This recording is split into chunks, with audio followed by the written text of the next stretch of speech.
Hi, I'm Sarah Clare with the Rediscovery Centre and welcome to this video workshop all about engineering.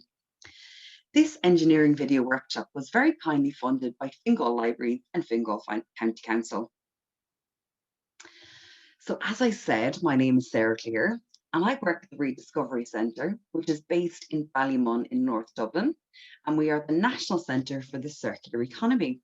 So what we do is we try to get people to be better for the environment, to not waste water and energy, and also to not throw things away because they end up in the dump or landfill.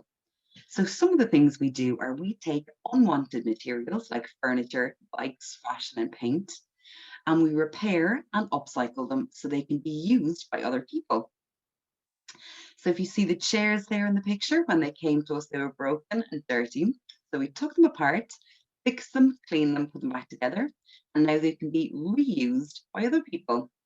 We also made the guitars from broken furniture as well. So these guitars are actually made from broken wardrobes. Again, a very cool idea. We work with a lot of recycling centres all around the country, and we take unwanted bicycles from them, bring them back to our workshop. We strip them down completely and then rebuild them. The only new part we ever put on bikes is the brakes for safety. So with our fashion department, we take unwanted textiles and clothes and we will totally redesign them and repair them. So again, they can be reused. And sometimes we work on other projects as well, like this raincoat, which is actually made from IKEA shopping bags. So instead of those shopping bags going to the landfill, they're actually being reused and made into something really useful. Another big thing we do at the Rediscovery Centre is education, and that's my job. I normally go into schools and libraries, but now we do virtual workshops, all about things to do with the environment and also science, engineering, and maths. So first of all, we're going to talk about what engineering is. So if you guys would like to pause the video here, have a chat in your groups or have a think about what do you think engineering is? So engineering is figuring out how things work. It's using maths and science to solve problems, and problem solving is a huge part of engineering as well. It's designing and building engines, machines, systems, structures, skyscrapers, all those different things. So really, engineering is all about taking an idea and making it a reality. So here's a really cool picture just to show you guys what engineering actually is.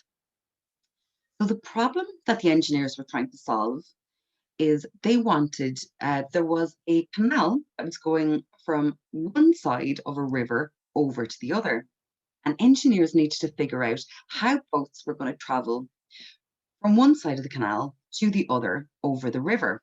Now, they couldn't just have it flowing straight into the river because the boats wouldn't be able to travel straight across. The river would actually push them downriver as well and away from the canal. So they came up with this ingenious solution of creating a bridge for the canal over the river. So again, you get to do some really exciting things when it comes to engineering, and there's actually engineering everywhere all around us if we look. So some of the things that engineers do, and lots of engineers do different jobs as well. So engineers actually help us to design and build cities, everything from skyscrapers to how our electrical systems are going to come into cities and be distributed around everyone in the right areas. So there's not too much electricity going to one area and not enough going to another to make sure that it's all safe. They also engineer our roads.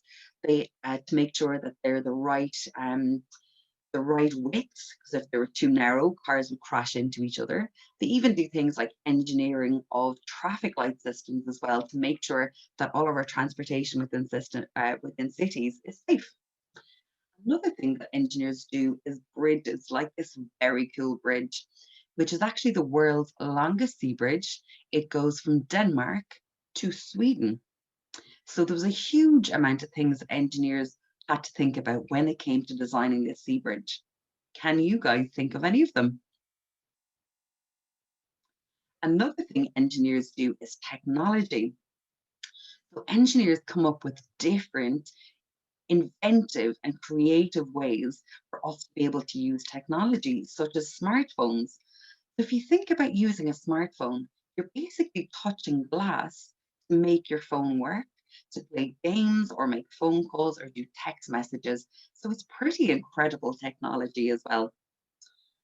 So do any of you guys want to be engineers when you grow up? Is that what you'd like to do? Now we're going to talk about the different types of engineers. So some engineers are aeronautical engineers. They design flying machines like planes, helicopters, spacecraft, and also flying cars when they get around to making those. Chemical engineers design life-saving drugs and medicines. Mechanical engineers build machines, such as really fast cars. And one of my favorite types is a biomedical engineer who work with doctors and design things like robotic limbs, like this incredibly designed hand. So this is a robotic limb, a robotic hand, where all the fingers can move independently, just like a real hand. So if somebody has an accident, they'd actually be able to get a hand like this as well. Environmental engineers are really important too. They do things like prevent pollution, make sure our water systems are safe, and try and make sure that humans aren't causing as many environmental issues or problems for water, soil, and air. So computer engineers then would build apps and work on technology. So there's lots of incredibly important jobs and really exciting jobs with engineering as well. Here are some of the skills that engineers use: calculations, problem solving, science, design, maths, and teamwork. So in your groups, have a chat. Which one of these do you think are the most important skills? And why do you think that they're important? Stop the video here and have a good chat about it. As I'm sure you guys were discussing in your groups, all of these skills are incredibly important. If we weren't able to do maths and calculations, we wouldn't know how much materials we'd need to build a structure, how tall it was going to be. The measurements would all be wrong. You'd have different sides, different measurements, different sizes, and the whole building might collapse. If we weren't able to think of solutions to problems, it'd be very hard to do engineering. Science is a way of thinking that helps us to understand how things work. And that's a really important job, part of engineering as well. Design and creative thinking is really important, and teamwork, because you can't build a bridge or a skyscraper all on your own. You need lots of people. So teamwork is incredibly important. So here, what I'd like you to chat about in your groups is all the different things that engineers would have had to do when it came to designing a water park and when it came to designing a box of chocolates. What are all the different ways engineers were involved with the making of two of those? Try and use your engineering brain for this one. Think about all the different problems they were trying to solve. What kind of things do they have to think about when they came to designing these products as well?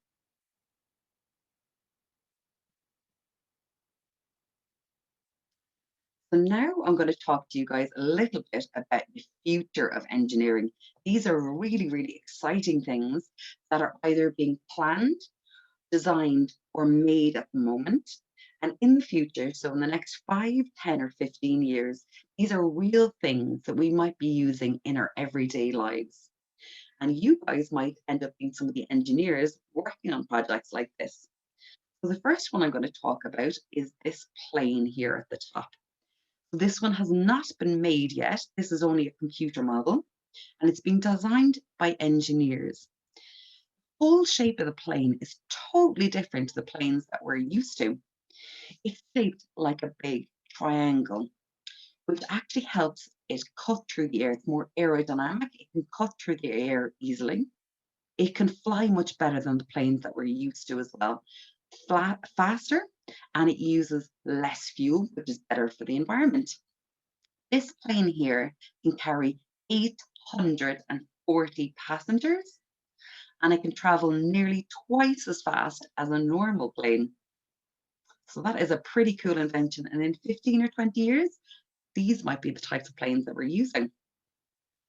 Picture over here in the corner is a, a new cycling path, a new type of cycling path, which instead of using stones or tarmac uses really strong solar panels, which are laid down and people can cycle along these solar panels.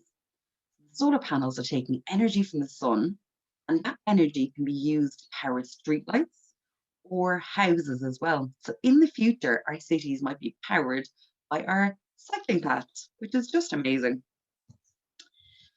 Another amazing engineering idea that people are coming up with at the moment is this.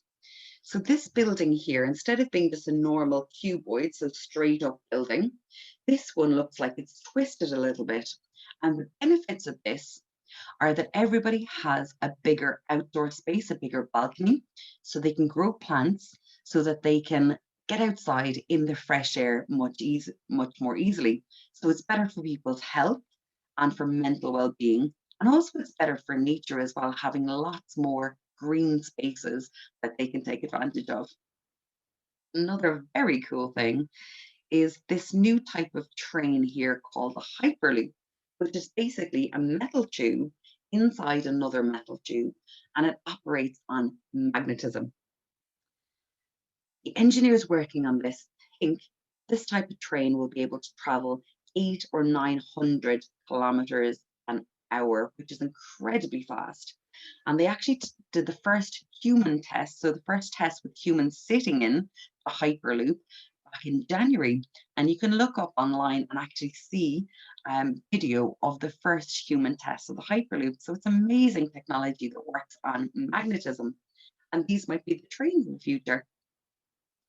So now I would like you to close your eyes for a moment, and I would like you to picture a world with no engineering, where humans don't understand engineering and don't use engineering ideas. What would that world be like? What would we be missing? Stop the video here. You can have a chat in your groups, have a think about it yourself. What kind of things would be missing? Would we be sitting in our houses? Would we have transportation, technology? I'm sure there's lots of other things you can think of that'd be missing in a world without engineering. So what I'm going to do now is I'm going to show you a couple of pictures of what happens when things aren't engineered properly. So this picture here is a bridge that was built from two sides of a river. It wasn't engineered correctly. But when they built it, it didn't meet in the middle. So not a great bridge, not one you want to be driving on. Can you see anything wrong with this picture? Is this good engineering or bad engineering? A big concrete pylon in the middle of a railway track. Again, what could happen? Absolutely. Wouldn't want to be in a train traveling towards that, would you? Is there anything wrong with this wheelchair ramp? Anything wrong with the engineering of this? And how about this door, which is on the first floor of a building? And this playground. Is there anything wrong with how this was engineered? These are quite deep concrete holes underneath the slide and underneath the fireman's pole. So now hopefully you guys can see exactly what life without engineering would look like. Not a good place to be. Engineering is incredibly important, and engineering is around us all the time. So we're using engineering all the time. Most of the things that we're using every day have been engineered too. So for engineering, when you're doing the hands-on activities, I would like you to use this engineering process or engineering way of thinking. It's a really good way of thinking to help you problem solve and take ideas and make them a reality. So the first step in the process is ask, what is the problem we're trying to solve? Then think about the constraints. So that means the things that are limiting what you can make. So the materials you have, the budget you have, the amount of time you have. So you ask, what is the problem you're trying to solve? Then you imagine, brainstorm, think of loads of different ideas that could solve the problem, and then choose a solution. The next step in the engineering process is planning. So drawing out a design, making a materials list, then you're going to create it. So you're going to make it. And a very important part of this is to test it as you're making it. Test it out. Are there any problems? Is there something you could do to slightly change your design to make it better? When you've got it completely created, then you can test it out again and make any improvements to make it better. And then you can ask any questions. Are there any problems I haven't solved when it came to my design? Are there any problems that my design has caused? And again, you're going to go around this engineering process or way of thinking again. Often when engineers are building something new or designing something new, they will go around the steps in this process many, many times before they come up with their final designs. When it comes to engineering, we also need to think about the forces. So forces are a pressure that pushes or pulls. So all the time on planet Earth, we have gravity pulling us downwards. We all always need to think about the force of gravity. But there's other forces we need to think about as well, such as if our design is outside, there is wind, which is another force which is going to be pushing on our structure. But there's also forces that are happening within the structure that we're building as well. So sometimes forces will be acting within our structure to push together, which is called compression, or pull apart, which is called tension. There's also other forces that can be happening in an unbalanced or unequal way, such as bending, where this force is happening in different directions on part of our structure, torsion, which is like a twisting, or shearing as well. So these are all the forces that we can think about when it comes to building structures as well. And this is what engineers do every single day. So your first challenge is you need to build a bridge from newspaper and tape, and only using those two materials, that covers a span of 30 centimeters and that is strong enough to hold up a small book. So this is quite a big challenge as well. So what you're going to need to do first of all is to draw out and design a plan for the bridge that you're going to make. You can look online and see some different examples of bridges that you could make. So real bridges from around the world to give you some inspiration. When you've got your plan done, then you're going to get 2 stacks of books, or you can use 2 chairs as well at a distance of 30 centimeters, so that you can build your bridge in between those two. So they're like the sides of your bridge. You also need to think about the water that will be flowing underneath your bridge in the river. So how is the water going to get past your bridge? You need to make sure that you're not blocking off all that river, otherwise it'll just build up and become a dam behind it, which would not be good for a river as well. So remember, think about the problem you're trying to solve and ask questions about it. Then you're going to brainstorm, think of some ideas, do some research, plan it out, create it, test it, and improve it. And have a lot of fun with this activity. Take your time doing it, work as a team as well. Make sure you've got a really good plan, and then you can start building. And I know that the library would love to see some pictures of the bridges that you guys make, so you can share them on social media as well.